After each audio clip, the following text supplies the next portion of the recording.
podcast, Cold Potato. As always, I am your host, Campion, and joining me is my ever-faithful co-host, the Grade Man, the Gradester, the Grade Master, the Gradinator, Mr. Grady Hooker. How's it going? I'm doing good. I did wonder how many of those nicknames you could go off of with grade at the front. There is a limit. There's only so many. I was going to move on to Hook, like Hookster, Hookmeister, the Hookinator, Hook Downtown. See, Hook like around. exact same set of ones, just with Hook instead of grade. I had a very busy week, Grady, alright? I couldn't dedicate as much time as I would have liked to coming up with terrible puns based on your name. That's fine. I had months to come up with this list of 4 pro wrestling cult classics, and I picked 2 movies that do not, by any stretch of the imagination, fit under cult classic. But hopefully after watching this movie, you don't hate me for it. Well, I mean, I feel like you've kind of backloaded the better movies for this themed season that we've done, because I did start with 3 Ninjas. It started with 3 Ninjas, and then actually, did we do Fighting with My Family after that? That was second, yeah. Okay, so the last 3 ones were actually all pretty solid movies. It was just 3 Ninjas you hated. The first one was just so atrocious that I felt like it just cast this ugly shadow over the entire season. Well, hopefully the Peanut Butter Falcon is the sun that obliterates the shadow. Yes. So anyway, Grady, let's just jump right into it. Why don't you just give us a brief... We discussed this at the end of last week's episode, but for those who weren't there or don't remember, what is the premise of this film? There's a boy named Zach, a fully grown human named Zach, who is being kept in an aged care facility because his state or his little county has nobody else in it to take care of him, and he has Down syndrome and his family are not around to take care of him, to provide the care he requires. So he's kept with a bunch of elderly people, and he eventually escapes on his 3rd attempt. Runs into Shia LaBeouf, who has committed arson and is on the run from a bunch of dodgy people who want to kill him. And somehow, throughout the process of this movie, they recruit another lovely worker at the retirement home and live happily ever after as a professional wrestler. Or Zach is a professional wrestler. Kind of. You missed a few... You missed a few beats there. I missed about an hour and a half in the middle. I wanted to leave something for you. Yeah. I was... okay, going into this film, when you told me the premise, I thought that there was going to be a lot more wrestling in it, but the wrestling is in the very last part of the movie. It's in there for 10, maybe 15 minutes? Oh, if you include from the redneck showing up the entire time, then it's probably a good 15-20. Yeah. Most of the film itself is about sort of the journey they take down. Whereabouts are they? Are they in Louisiana? Because that's kind of the impression I was getting. They did show us a map at multiple points in the movie. I do not pay attention when maps come up in movies. They were going south to Florida. Let me check Google Maps. I feel I don't know my American South all that well. I feel like Louisiana. It's in that region, and I know that it is pretty. They're in Georgia. Georgia, okay. Oh, at some point, all those American states start honestly blending together for me. I knew it was filmed in Georgia. I just wasn't 100% sure if that's where the film actually took place. Yeah, and the film gave me some pretty heavy Huckleberry Finn vibes. 2 guys on the run. Fugitives, as Tyler, aka Shia LaBeouf, describes themselves, and they're making their way down the southern United States, and at one point they spend a significant portion, on a raft, and they're being chased by 2 shady guys. This film, I had it suggested to me of like, hey, you should watch this. It was by someone who knew I was a wrestling fan.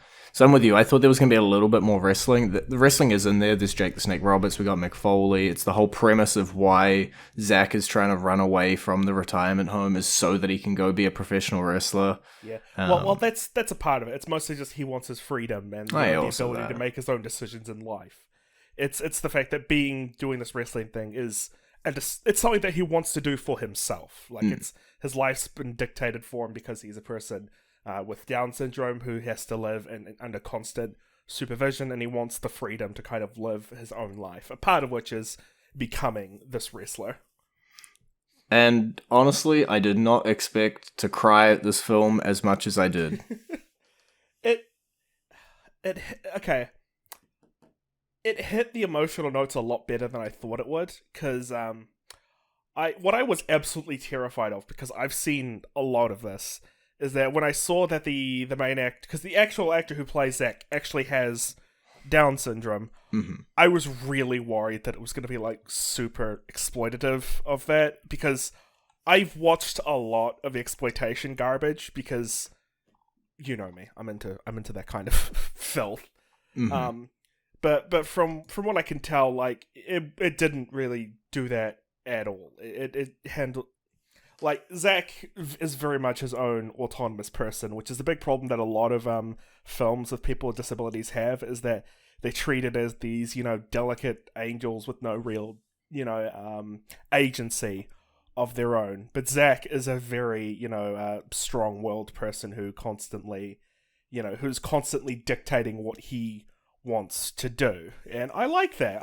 Because I especially since it's an indie film, and I know how indie films tend to be, and I was actually pleasantly surprised by this one. Yeah, I believe when this film came out, the Ruderman Family Foundation gave it their seal of approval for the authentic representation of depiction of people with disabilities. And so that gave me a little bit of faith that it wasn't going to be that sort of exploitative film. And I'm with you. I think it's hard to almost separate the character Zack from the actor Zack. Like, I watched some of the stuff with Zack, and he is just such a bundle of joy, which is very much what came across in the film as well. Yeah. And it's something that I really just...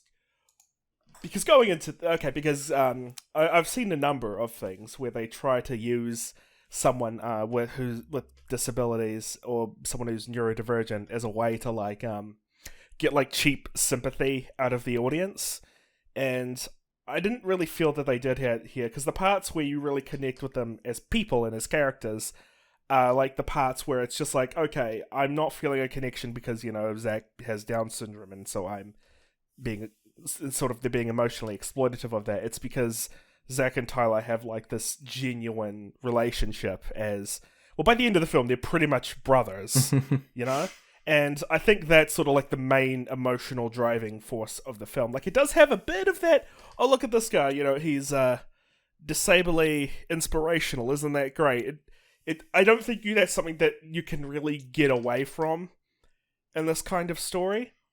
But Zack felt more like a genuine person rather than something like a cheap grab to try and, tug on my heartstrings or get some sympathy out of me. He's his own kind of human being.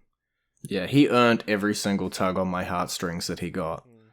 But I think you hit the nail on the head there. This movie was carried by that chemistry between Zack and Tyler, and whether that was the chemistry between Jack and Shia or whether that was the way the characters were written. I know a lot of Zack's stuff was ad-libbed, and Shia went along with it and all of that, and I think it worked out extremely well. Yeah. They do have this really fantastic kind of chemistry on screen, and I think one moment that really sticks out to me that was really strong. It's a scene very early on in the movie, early into their road trip. Zack has just escaped from the elderly care home. Tyler's just blown up the boat. Tyler's found him, and now they're both kind of on the run, but Zack's still following Tyler, even though Tyler really doesn't want him to follow him and stuff. but he still keeps around, still doing stuff. And at this point, Zach is still like in his underwear, like he doesn't have any clothes or anything on at this point.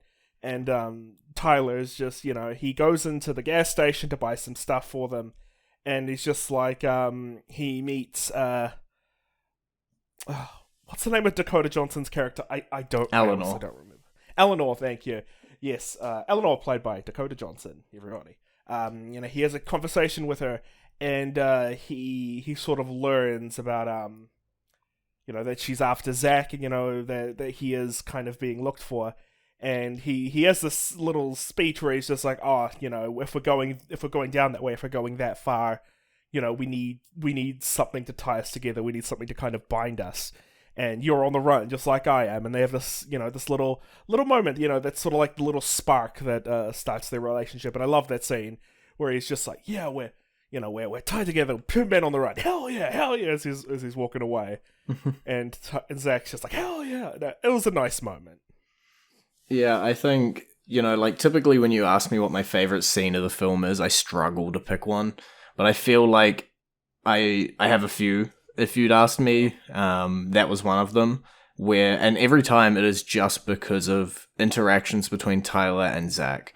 They work so well. Whether it's on the scene where Zach's being bullied off of the water tower, whether it's once they've brought their stuff abroad and they're sitting drinking, whether it's when they pull up to the blind priest who tries to baptize them, or one of the many other hijinks they get themselves into. It just always comes back to those two and the genuineness, I guess, between the two of them.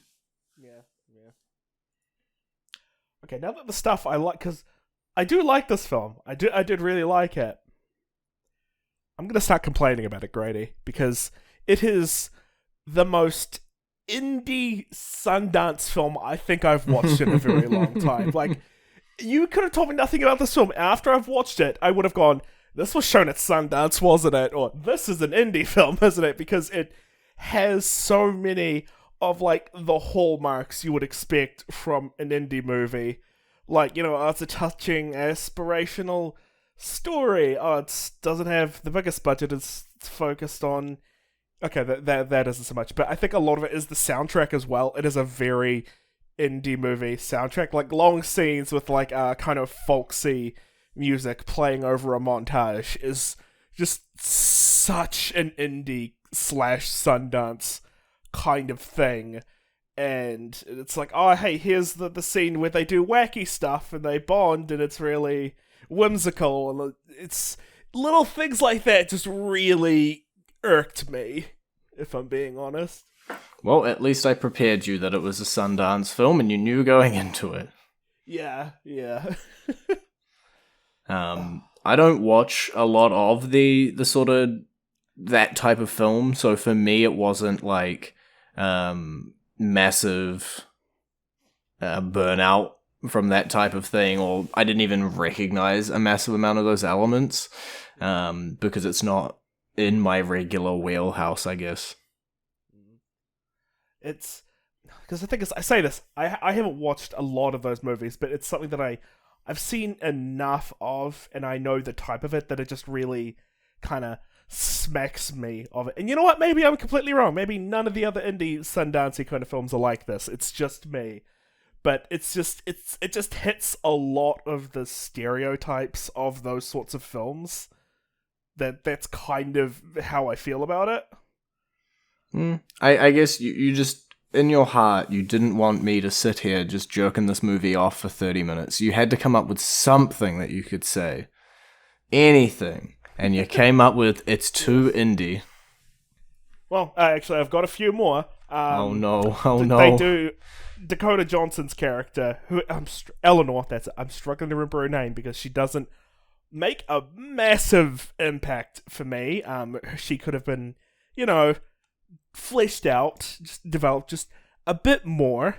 The blind preacher that they meet it's a fun scene, but it is the most stereotypical, like, magical Negro stereotype I've seen in a film in a long time.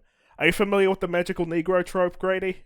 Yeah, I hadn't connected it. Now that you're saying it, yes, I connect it. Yes. Whimsical old man who pops out of nowhere to give sage advice to the wayward white characters with some folksy wisdom, and he inexplicably helps them for no obvious or apparent. Okay, well, the obvious reason is that he's heavily religious, and so he believes that he likes helping people on their way. But still, it hits that trope pretty goddamn hard. He just really likes to baptize people. Okay. He does. And don't get me wrong, fun scene, but I could not help but think about that the whole time. That's fair. I'm just letting you get all your complaints out in one go. That's most of them. There was the wrestling scene at the end, because I thought that most of this would honestly be set at the wrestling school. It would be a short trip down to the wrestling school. And we spend most of our time there, and we get to know the students and stuff. But he meets his wrestling icon. The guy shows him a few moves because he's a bit washed up at this point, and they throw him in a garbage wrestling match. Well, okay, he doesn't do the garbage wrestling match. There was one on before, but they just kind of throw this rookie in out of nowhere, which from what I've heard isn't too out of place for some indie shows. Yeah, this was the indiest of the indie for actual wrestling. This was backyard wrestling. Yeah, seemingly in Mick Foley's backyard. And yeah, they put him in against what was meant to be a veteran who was gonna go easy on him. Of course, we gotta have a few villains in the show. And the villain ends up getting Atomic thrown out of the ring. Yeah. And I gotta ask, Grady, because I'm not too well versed in the wrestling arts in the way that you are. But because Zach's a fairly strong person, but I don't know if he's that strong. I know it was supposed to be a kind of whimsical end to the film, but he's this little guy, but he picks up Jake the Snake and just biffs him out of the ring. Him. Say it. He yeets him, Grady. Thank you. We're nearly 30, Grady. We need to stop this. No, yeet is a fine word. It's in the dictionary. I'm allowed to say it. I am totes my goats allowed to say it. Totes my goats I feel like you can get away with, because okay. that was lame when we were children, but I feel... That was lame? Hoof? Oh, hoof was one. That was one, yeah. Anything that was cool when we were children was lame, and anything that was lame when we were children is so lame that it's cool now. That hurts my brain. It's like think of it as positive and negative numbers. Okay. And you've just times them by -1. Yes. Okay. Lame multiplied by a lame is cool. I have a maths degree. I don't think that's true. But 2 wrongs don't make a right. There's a few things that completely I'm going to skip all the way to the end of the film. I still got some middle of the film talk to do, but I want to do some end of the film.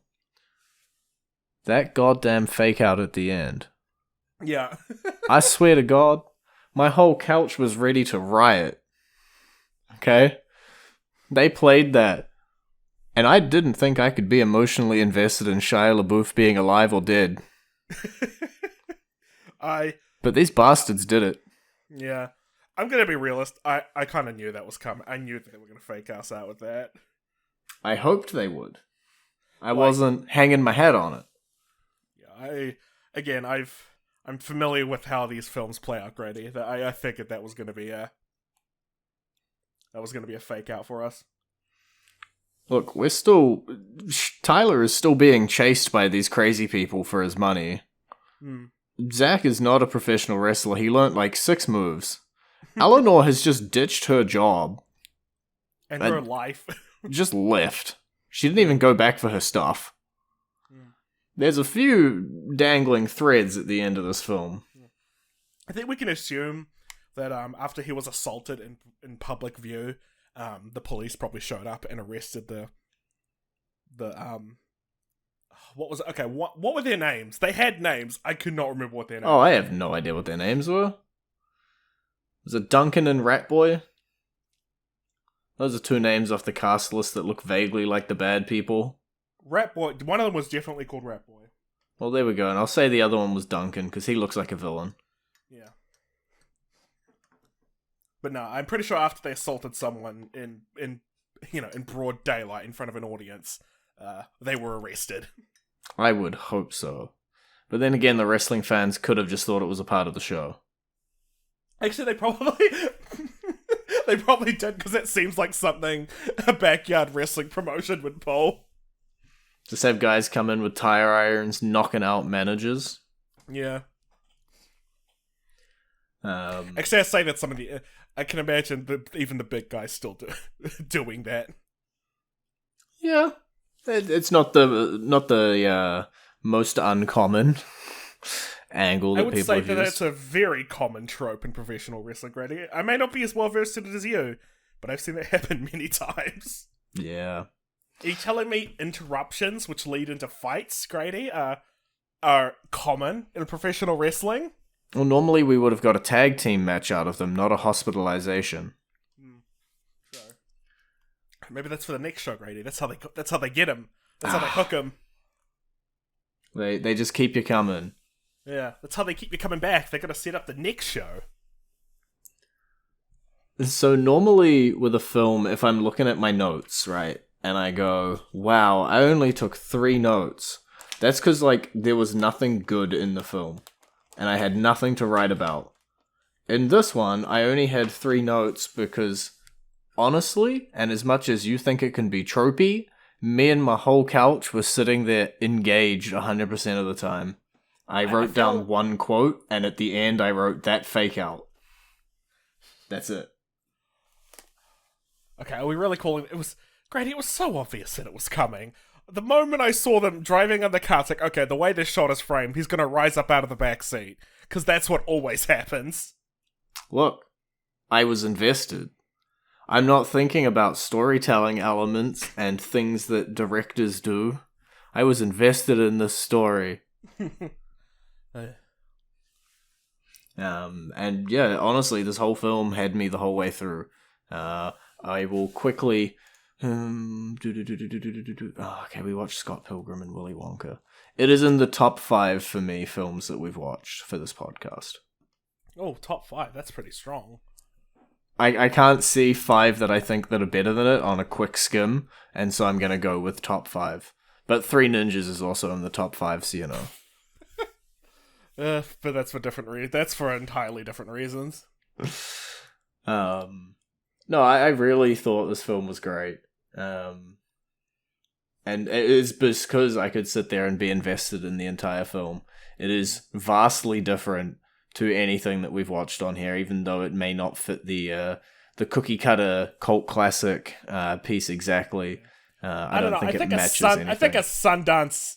Okay, I keep calling it indie, but it's not strictly indie. It's indie in finger quotes. It's it's outside of the main Hollywood machine.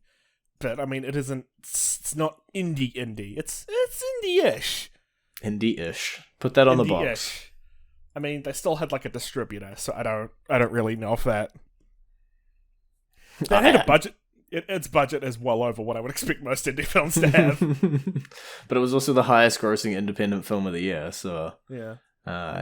People seem to like it, even though it was, it had a limited release initially, and it was a festival film. It did still sort of rise up, whereas a lot of festival films go there to die, and people never talk about them ever again.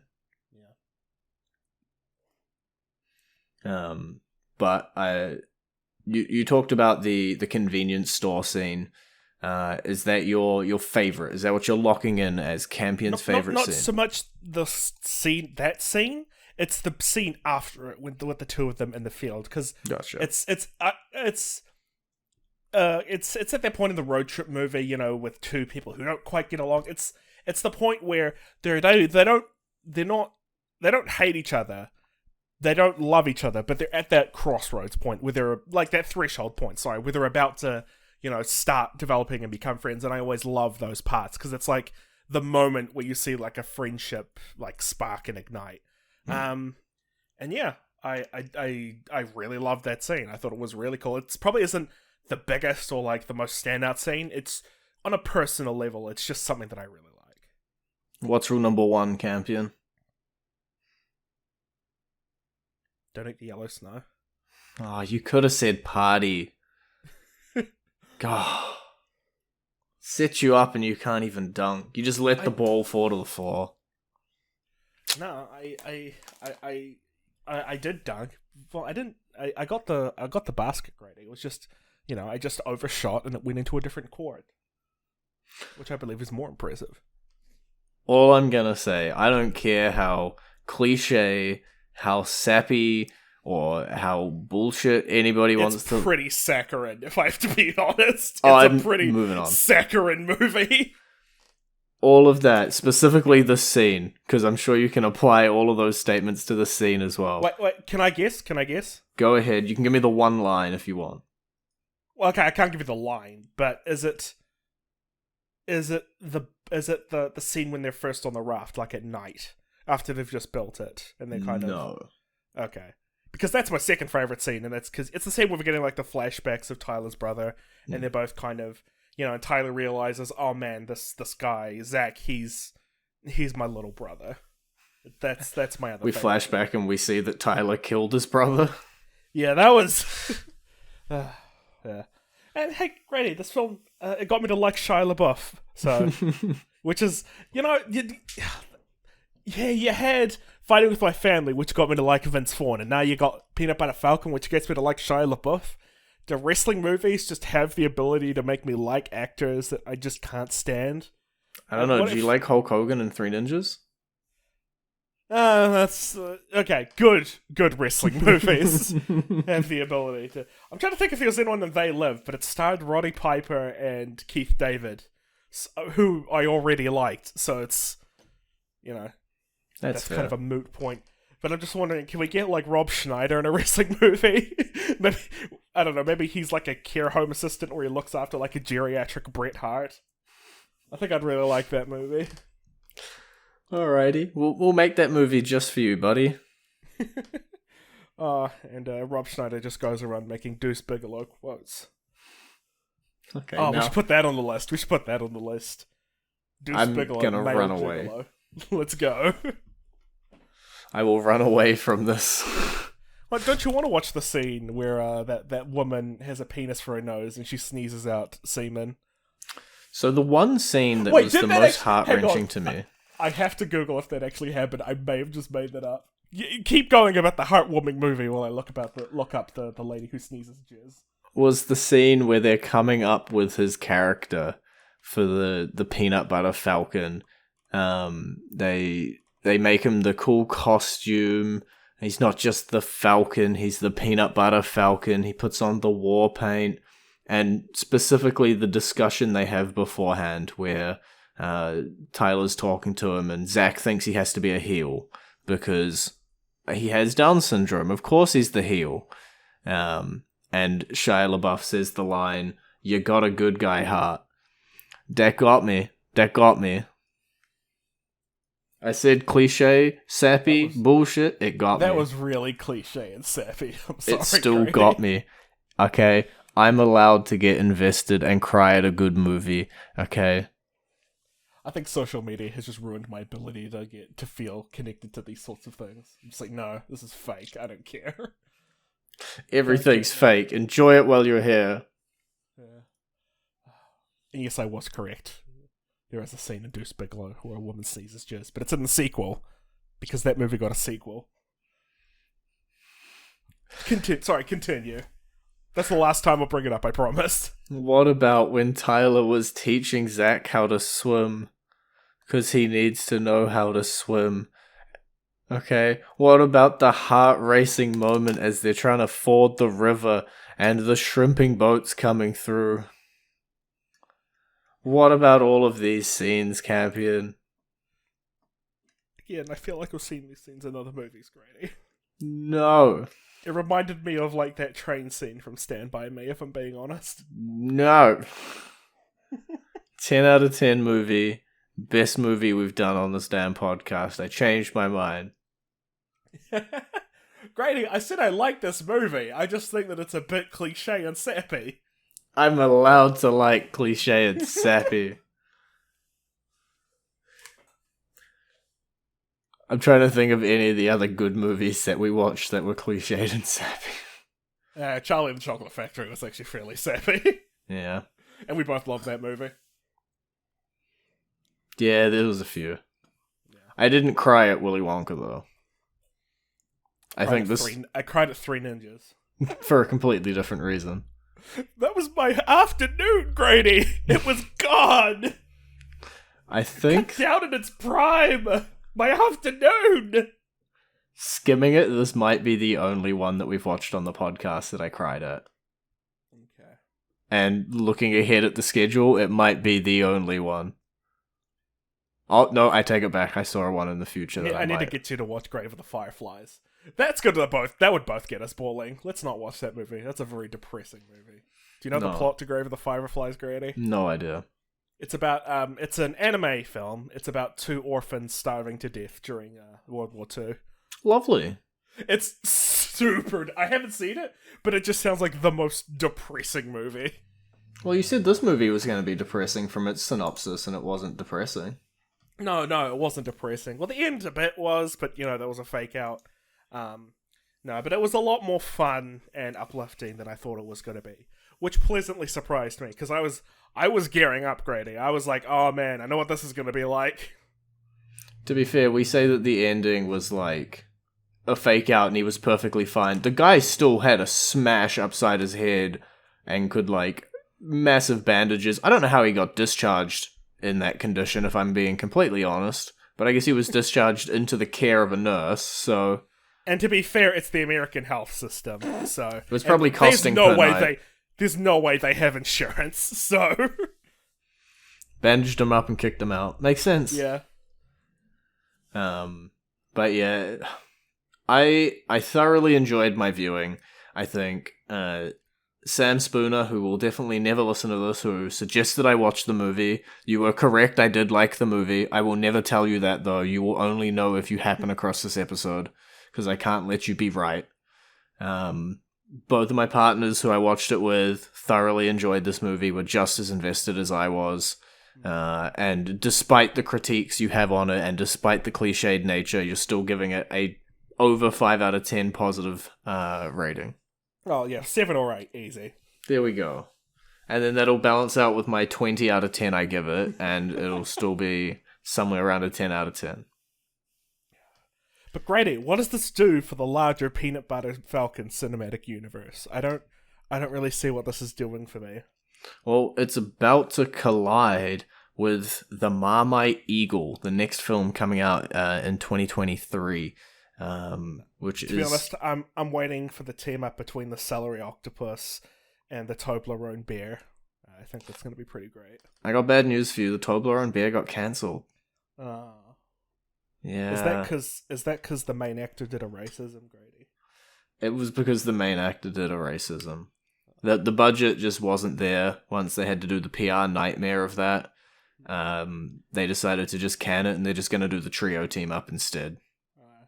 Well, at least it's better than what actually happened in Iron Man. You know how the guy who what's his name, Brody, War Machine. Yes. How he Brody. changes from the first Iron Man to the second one. Correct. Do you know why? Yes. Yeah, that's a trip. For those of you who don't know, he went crazy, just absolutely bonkers. Like, it's both sad and just really funny. So far, that has not happened to any of the main actors of Peanut Butter Falcon. That being said, there is only 2 main actors. You cannot tell me this is a trio cast either. No. This was a duo cast with a tertiary character that showed up later on. And to be fair, Shia LaBeouf got a lot of his controversial stuff out early, so... He's already gone through his craziness period. This is his redemption arc. He may be a cannibal, but he's also got a heart. I do feel like this movie is getting the characterization on this podcast of we don't have a lot of negative things to say about it, so the episode won't be long. I feel like I'd feel like we're done, skis. And most of these episodes nowadays are running 50 to 60. Yeah. So I'm gonna just call to wrap it up. I think we've said everything we can say about this film. Fair enough. Grady, do you want to just, you know what my favorite part about this film was though? What? It was the first off Hollywood Shia LaBeouf movie that I saw where I didn't have to look at Shia LaBeouf's penis, and I'm very happy about that. You did have to look at his ass though. I did, but it wasn't his penis, so that's different. That's fair. That is entirely fair. Nymphomaniac, would not recommend. Well, what I would recommend is running down some facts or some budgets or some other stuff, Mr. Fact Man. So, Peanut Butter Falcon. We didn't mention this, but it was directed by Tyler Nelson and Michael Schwartz, who also both wrote the film, because it's, a smaller film, so, of course the same people are going to be directing and writing it. Distributed by these guys are Roadside Attractions, who are known for distributing a lot of smaller movies. Some other stuff that they have done that you may be aware of is that they did they distributed Super Size Me, which is probably one of their more famous ones. I'm just seeing if there's. I do not watch enough movies to comment on the rest of those. Anyway, the film itself, as we said before, this was a Sundance film. It did the whole festival circuit, like a lot of smaller films tend to do. And like a lot of the other stuff we've covered, this actually managed to become like a sleeper hit. It managed, out of a $6.2 million budget, it made $23.3 million. So it actually, as far as smaller films tend to go, it actually did pretty well. So. And what is a sleeper hit, if not for a cult classic on Fast Forward? Exactly. And, of course, we've mentioned like the relevant cast. There are a few others in there that I guess may warrant talking about. Of course, I mentioned that Jake Roberts and Mick Foley are both wrestling icons in their own right. Make cameos towards the end of the film. Shia LaBeouf, Dakota Johnson, both having very big careers. Someone who I thought was really interesting was Bruce Dern, who played the old guy Carl. Zach's old roommate at the beginning of the movie. Mm-hmm. Yes. I thought that was interesting because his daughter is Laura Dern, who played Dr. Sadler in the Jurassic Park movies. Yeah, that character had such little screen time, but still endeared you to him. That they did a lot of good stuff here. And, of course, Zach himself is played by Zach Gottenson. This is easily his biggest role. I think he might have done a few other smaller ones, like shorts or documentaries, that kind of stuff. And just checking on his just Wikipedia page. Apparently, his very first screen debut happened when he was an infant in a 1985 instructional film on childbirth. Okay. Yeah, so only reason I thought to bring that, why I discussed the cast, because I just had to throw that out there. So there you go. You were just doing whatever you could do because you wanted to mention that fact. I did, yes, Grady. As you know, I'm the trivia guy, and I gotta make myself look smart, even though I am far and away the least intelligent out of the two of us. Okay, Grady. Wrestling month is over. You've been building this up for a while, that you've got another theme planned. So hit me with it, Grady. What are we going to be covering next? Alrighty, well, yeah, as you said, this was the Pro Wrestler season. Prior to that, we had the animated season. 4 movies to a season. And something that you decided independently. 100%. It was something that, we talk about a lot. Prior to this podcast, on this podcast, if I said to you right now, what's the TV show that we talk about the most? Oh, god damn it. Well, 3 come to mind. 3 do come to mind, but what is... I'm going to start with the least likely and work my way down to the most likely, alright? Okay, what you got? Is it Futurama? It's not Futurama. Is it Scrubs? It's not Scrubs. God damn it, Grady. It's not what you think, though. Isn't it? Because, okay, Community is far and away the show we talk about the most. Correct, but... Hands down. But, Campion, what does the character Abed do on Community? That's a good question. That is a very complicated question, Grady, and you know this. Look, it's a segue for myself here, okay? I'm just laying it up for myself to dunk. Okay. Community throughout its seasons has referenced a large amount of classic films. This next season is 4 movies that have been referenced in an entire episode of Community.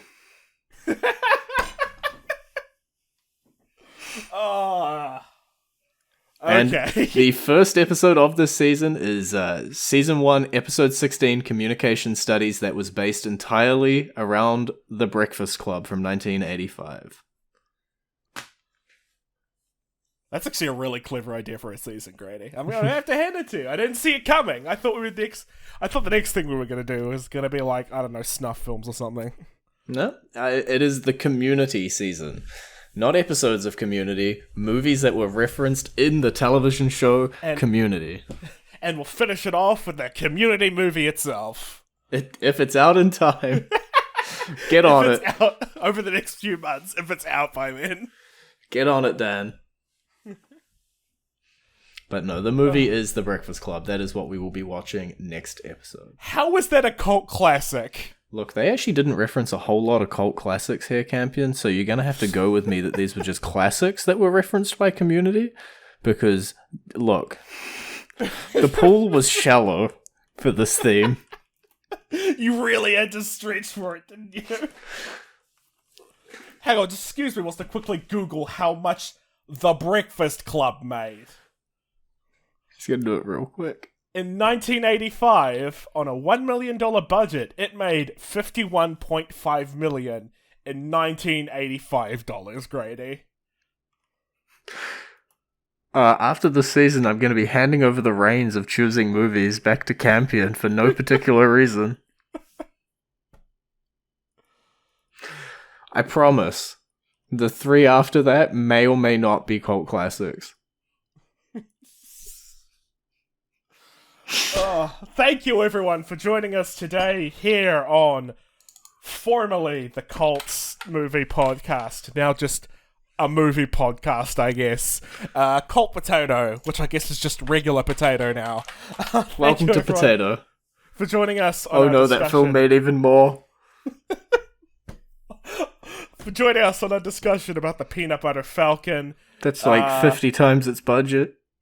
It's nice to discuss a genuine cult classic on this podcast every once in a while. Is that the highest grossing movie of the 90s? Can I get through my outro, please? Go ahead.